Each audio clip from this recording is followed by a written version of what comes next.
Profesora Ada, ¿qué es la movilización social? El término movilización deviene de las actividades militares.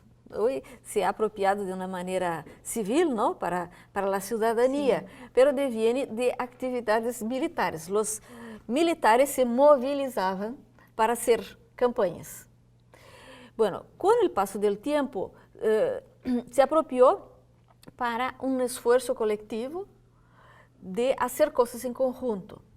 Hay una cita, una mención que me parece muy simpática y sugerente, que dice que la movilización social es la citación de voluntades, porque ella no ocurre por convocatoria profesional, laboral, sino que por la citación de voluntades de quienes de manera muy espontánea, ¿no?, se reconocen en un esfuerzo y laboran para que ello llegue a su éxito. Entonces, corresponde a la convocación de aquellos que simpatizan de una causa común y se encuentran dispuestos a laborar conjuntamente en favor de una idea. Sí. Se trata entonces de una importante herramienta para el cambio social. Sí, sí. Se reconoce mucho, ¿no? Y a la hora de hacer la movilización, de trabajar, ahí entra la importancia de la comunicación, sí, ¿no? La CPD y las TICs. Y la participación se vuelve clave en este proceso. Claro, porque ella viene dirigida al cambio social y aboga por el bien común. No es una cosa aislada, individualizada, de un determinado interés económico o lo que sea, sino que por el bien que se considera común en un determinado grupo social, ¿no? En un proceso de medio y de largo plazo. Entonces, la movilización no es para mañana, es una cosa un poco más larga. ¿Y cómo funciona el asociativismo? Bueno, el asociativismo ocurre cuando un grupo de personas se organiza, ¿no?, y con una finalidad común, cual sea comprar semillas, organizarse para una determinada tarea que sea difícil para solo un grupo familiar, ¿no? El asociativismo posee distintas maneras de manifestarse, ¿no? La palabra lo dice, la gente se asocia en una finalidad común. Y también observa reglas que son compartidas por el grupo. Sí. Y que no son reglas así muy explícitas, no son cosas que hay que acordar de manera muy dramática, no, son cosas de lo cotidiano, de la cultura de la gente que se ha asociado y que se reconoce haciendo cosas conjuntamente. Sí, y por eso cooperar, ¿sí? Bueno, el cooperativismo ya es una noción un poco más compleja, conforme a lo que comprendemos. En Brasil tenemos una tradición, en el sur de Brasil, de cooperativismo muy fuerte, bastante antigua, ya muy arraigada, ¿no? Recordar que estamos muy cerca de Paraguay, aunque tengamos la provincia de Misiones, ¿no?, de Argentina entre nosotros. En Santa María llegamos a Asunción, por ejemplo, muy antes de llegar a São Paulo, ¿no? Es una metrópoli que tenemos cerca de nosotros. Entonces, el territorio de Paraguay es muy cercano a nosotros, ¿no? Hasta la Guerra de la Triple Alianza éramos vecinos. Y entonces, en el sur de Brasil, para ejemplificar, tenemos experiencias de cooperativismo desde institucionalizadas, fuertes, ¿no?, firmadas, reconocidas desde comienzos del siglo XX. Y el cooperativismo agrícola es muy fuerte para las más distintas actividades. Entonces, las cooperativas agregan a personas, ¿no?, que ya se habían asociado antes y institucionaliza esta agregación, ¿no? Pone ahí unos marcos institucionales muy fuertes, ¿no? Y claro, ahí se necesita un cierto apoyo técnico, pero tampoco es difícil. Nuestra historia demuestra, ¿no?, que tenemos cooperativismo de crédito, ¿no?, agrícola, ¿no?, para consumo, hay cooperativismo urbano, ¿no? Y en Santa María tenemos una cooperativa de estudiantes, ¿no?, que nos vende libros y materiales escolares. Entonces, el cooperativismo es una noción muy importante para la ciudadanía y que puede aportar beneficios económicos muy fuertes, a los productores rurales, de una manera como ningún otro elemento posee. Esta es la experiencia que tenemos para relatar. ¿Y cómo empezar una propuesta cooperativa? Bueno, es un largo trabajo.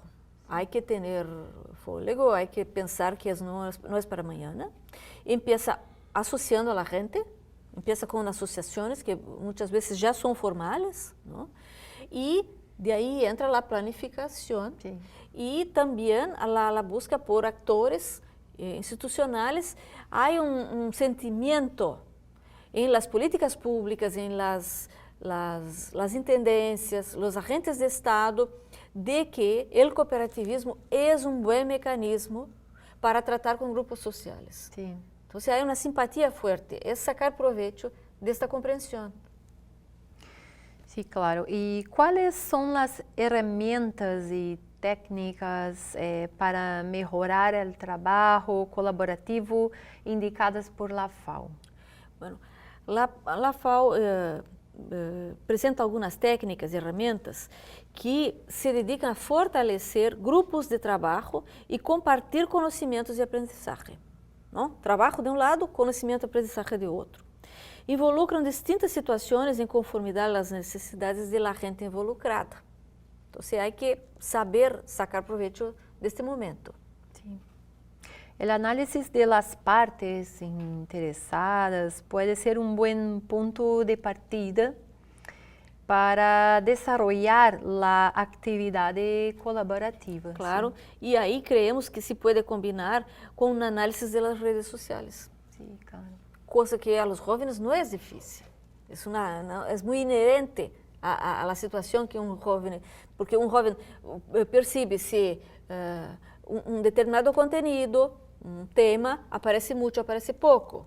Quienes comparten determinados contenidos y otros son ignorados. Entonces, un análisis un poco más estructurado y formal, ¿no?, de estas situaciones puede ayudar a asociar a la gente. Claro.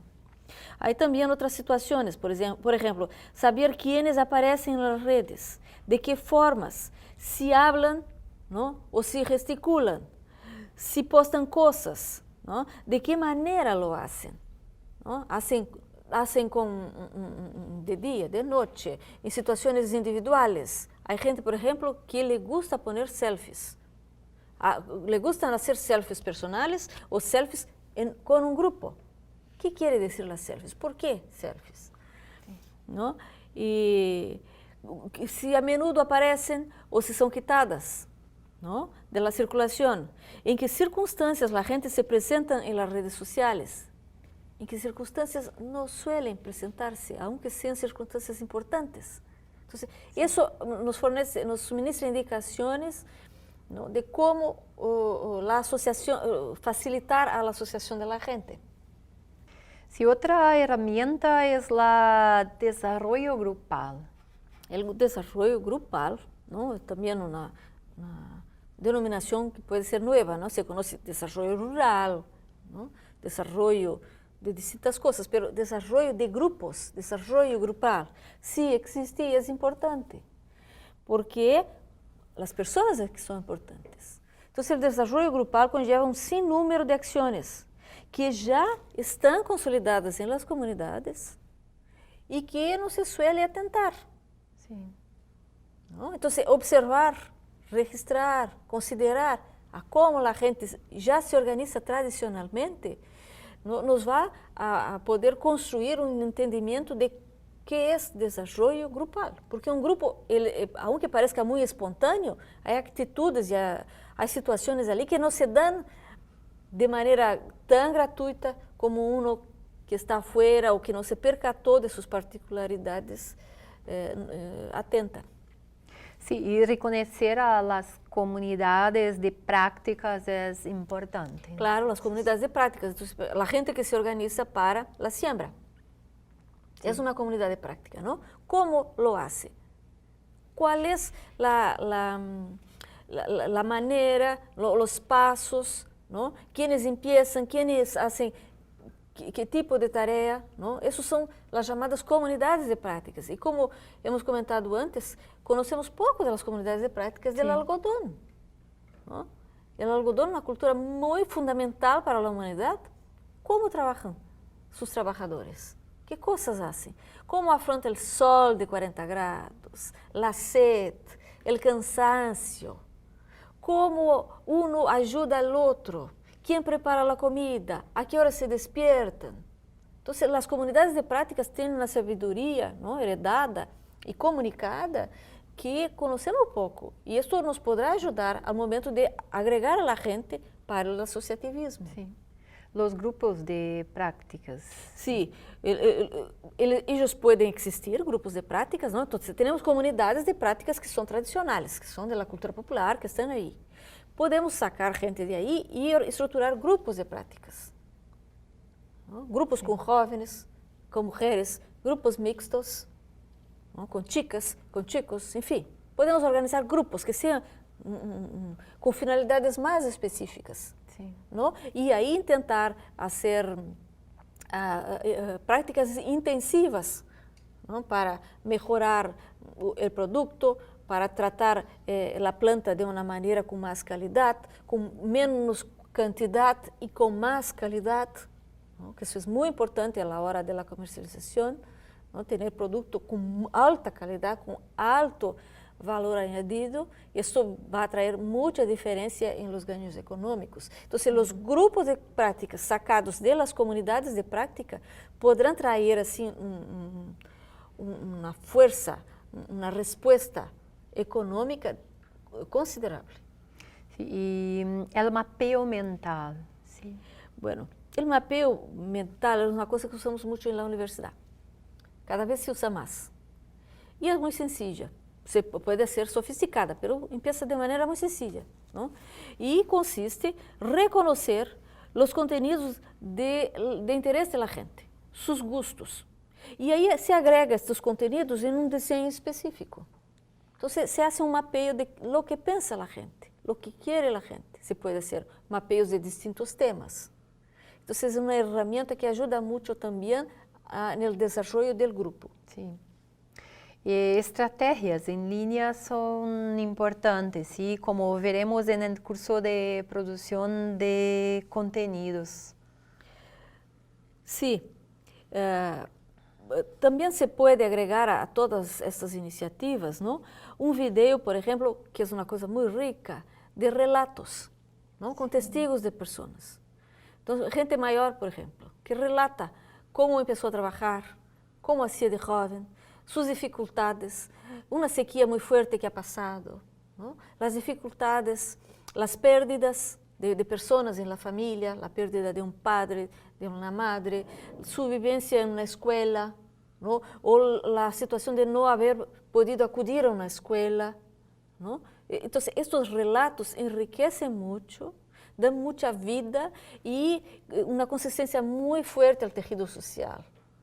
Y proporcionan que el asociativismo se vuelva una cosa orgánica, ¿no?, importante para la movilización de la gente, ¿no? Reconocer a la voz, a la persona que habla, que se manifiesta, ¿no?, que tiene una visión de mundo que es específica. De un mayor, por ejemplo, es extremadamente rico porque el mayor ya vivió muchos años. Su experiencia puede ayudar a los más jóvenes. Y también porque esta persona podrá desaparecer. Sí. Y no la vamos a tener entre nosotros, ¿no? Paraguay, yo conozco que reconocen mucho a sus mayores, ¿no? Es una sociedad, una civilización que ha reconocido el valor de los mayores, cosa que en el occidente se pierde mucho. Entonces, hacer registros de estas situaciones, relatos de mujeres, já conhecemos registros de mulheres trabalhadoras rurais de Paraguai que são muito ricos, muito lindos, coisas que manifestam o esforço da gente. Então, aí os jovens podem se dedicar de maneira muito sencilla. Sí. Y se puede proponer la técnica de la asistencia de pares, ¿sí? También. Sí, la asistencia de pares, ¿no? Gente que ajuda unas a otras, ¿no? que eso já é uma prática bastante popular, Sí. ¿no? Pero reconocerla también es importante. Hay por fin lo que se llama las revisiones ex post de acciones, ¿sí? Una manera de revisar los hechos después de hacerlos. Sí, es una expresión complicada, ¿no? Revisión ex post, Sí. pero es muy sencilla, ¿no? Parar y revisar, evaluar qué se hizo, cómo se hizo, por qué se hizo, si tuvo éxito o si quedó abajo de la expectativa o si estamos satisfechos con lo que hemos logrado. Sí. Eso también es un otro momento. Un otro momento que es importante es el de las retrospectivas, ¿no? Que se puede volver a revisar y lo que se ha hecho. Entonces, por ejemplo, al final de una zafra, hacer una retrospectiva. Empezamos esta zafra en el momento adecuado, retrasado, adelantado, ¿no? ¿Qué se logró con la zafra? ¿Cómo pasó? ¿A quiénes apoyos, qué apoyos hemos tenido? ¿No? ¿Qué ha malogrado en nuestro esfuerzo? Y grabarlo. Sí. Con el paso del tiempo, ¿no? Eso se hace un aporte importante para hacer retrospectivas de la labor familiar y colectiva Sí. en la actividad agrícola.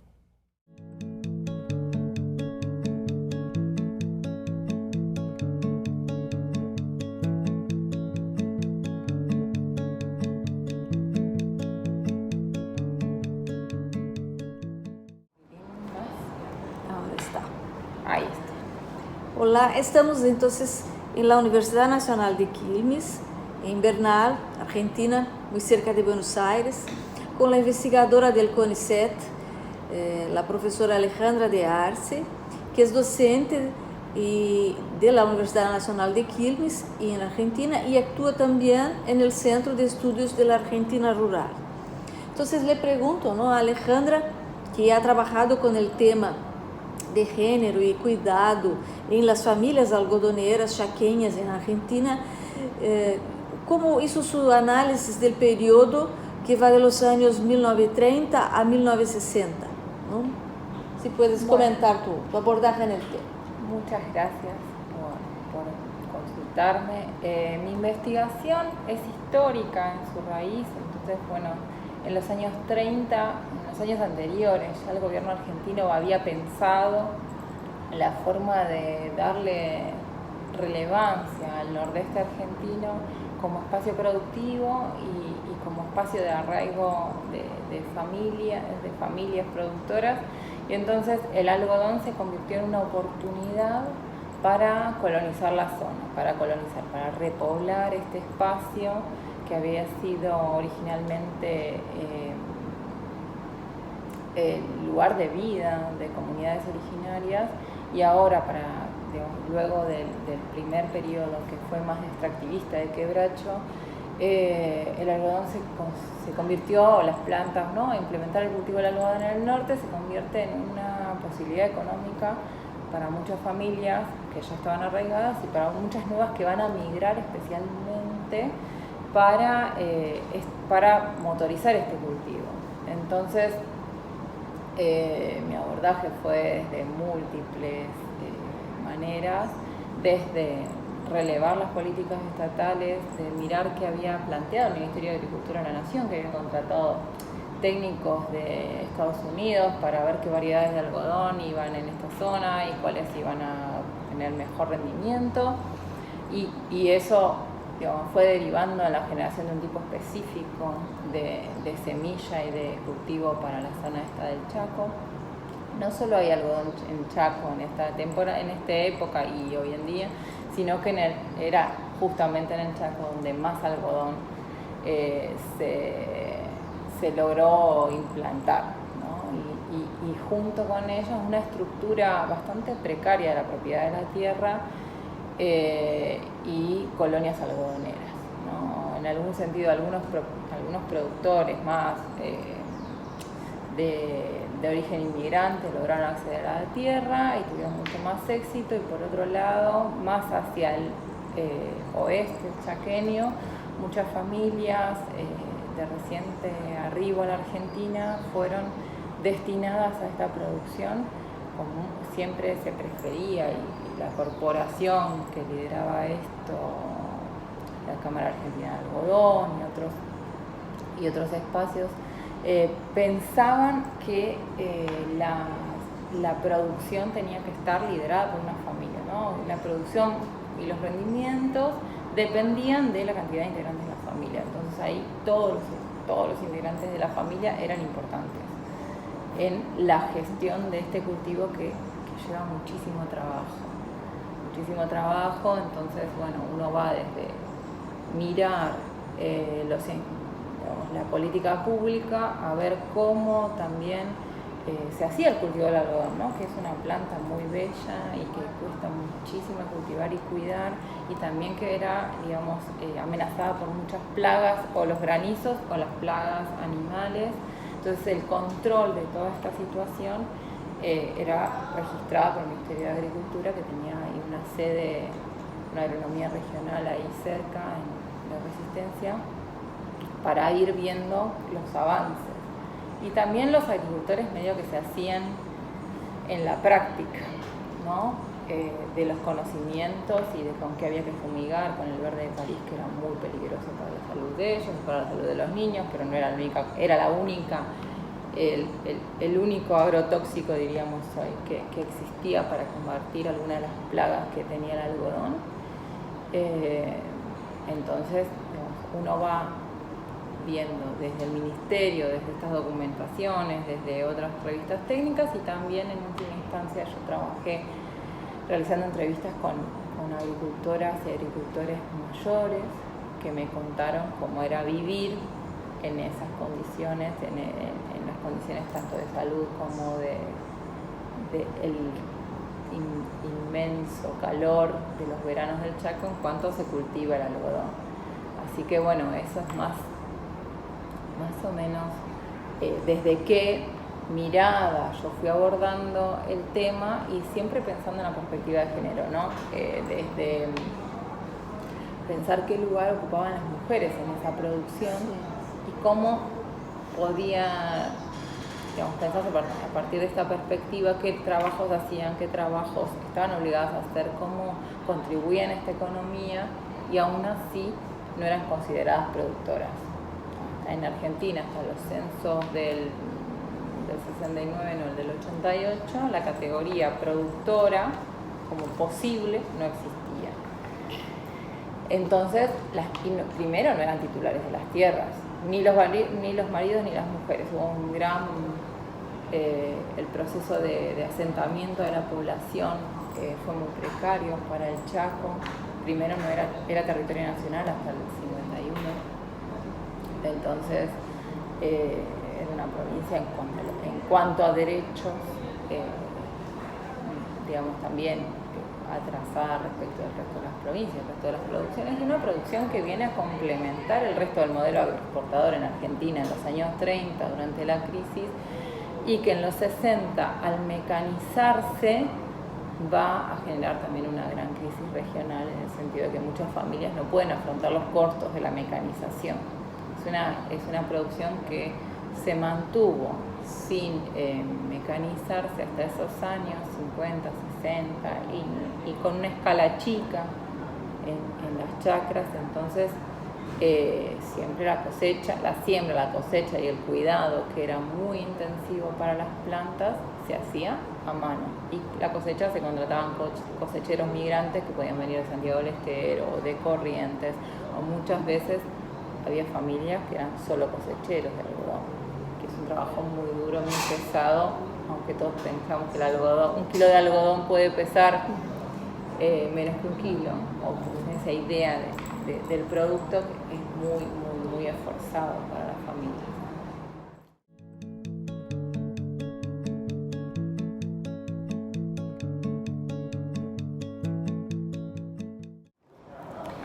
Prosigo entonces con la profesora Alejandra de Arce, y que nos habla de las familias algodoneras, ¿no? ¿Cómo se puede describir cómo actuaban, qué era una familia algodonera en aquellos años? Una familia algodonera depende estatus, ¿no?, de la familia. Hay algunos productores que vivían en colonias y se habían convertido en grandes algodoneros y lograban, digamos, tener un buen pasar. Y en general tenían muchos hijos y esos hijos podían asistir a la escuela. Pero eso no era lo general, ¿no? Lo general era que las familias tuvieran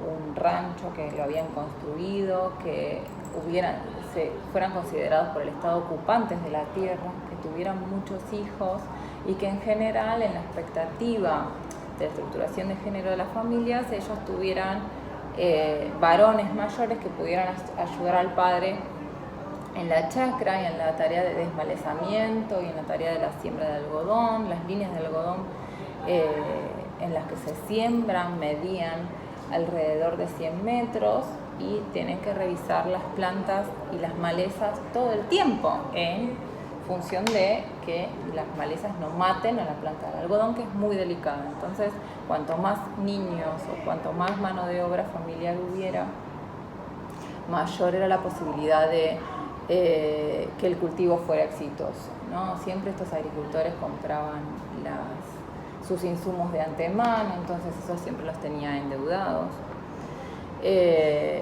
Y sobre todo, bueno, la división del trabajo generaba entre la casa y la chacra, era más laxa que en otras producciones. ¿Por qué? Porque las mujeres en temporada de raleo de las plantas o de desmalezamiento o lo mismo de cosecha sobre todo, tenían que trabajar tanto con sus actividades domésticas, que incluyen todas las actividades para las mujeres rurales son comunes, ¿no? Desde cocinar, lavar, coser la ropa de la familia, producir los alimentos, cuidar el ganado menor o las gallinas o lo que tuvieran para el autoconsumo, sino que también tenían que participar de la cosecha de algodón.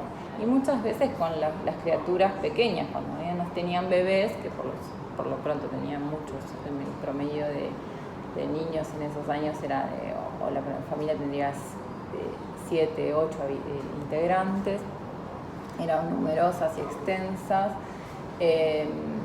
tenían que dejar a su bebé con todos los peligros que eso les llevaba, porque muchas mujeres me han contado que los dejaban pensando que podía haber algún puma o alguna víbora, ¿no? Algún animal que siempre, al estar en el monte, podría estar rondando en la punta del líneo, como dicen ellos, de las líneas de algodón, y dar la vuelta con la maleta, que es una bolsa de arpillera o una vieja bolsa de semillas acondicionada para ir guardando y cosechando en esa bolsa todo lo que ellos pudieran, ¿no? Cuanto menos mano de obra externa contratan las familias, mejor rendimiento tienen de los excedentes, que tampoco eran muchos y que siempre terminaban saldando el gasto, ¿no? Nunca terminaban muy bien parados de la cosecha de algodón. Muchas mujeres que he entrevistado me han contado que el algodón lo consideraban como una promesa incumplida, que eran unos hermosos campos, pero que siempre algo les pasaba al algodón y nunca terminaban recibiendo lo que ellos consideraban justo por todo el trabajo que habían invertido familiarmente en ese cultivo. Así que, de todas maneras, las familias funcionaban trabajando en conjunto, ¿no? Si bien había divisiones entre cuáles eran los trabajos considerados como masculinos, que eran los que implementaban mayor fuerza. Pensemos que al no estar mecanizado el cultivo, los únicos implementos tecnológicos, si se quiere, que tenían eran arados, mancera, tirados por caballos si tenían animales, o ellos mismos iban empujándolos en los años 30, 40, 50. Es una producción en la que la implementación de la tecnología llega tan tarde que se convierte en muy dura, también por las condiciones climáticas del nordeste argentino, y en las que el Chaco lidera la producción, ¿no? Casi como hoy en día, en competencia muchas veces con el norte de santafesino, que tiene las mismas características agroecológicas. Y así, bueno, las familias se convierten para este cultivo en el eje para los discursos del Estado y en el eje para la colonización y para la erradicación, ¿no? Tanto es una colonización medio, en algunos lugares más del Chaco oriental, funciona mucho mejor que en el lado occidental, que es el polo algodonero, en el que el asentamiento es más irregular también, ¿no? Pero hasta los años 60 fue el cultivo que logró el desarrollo económico de la región.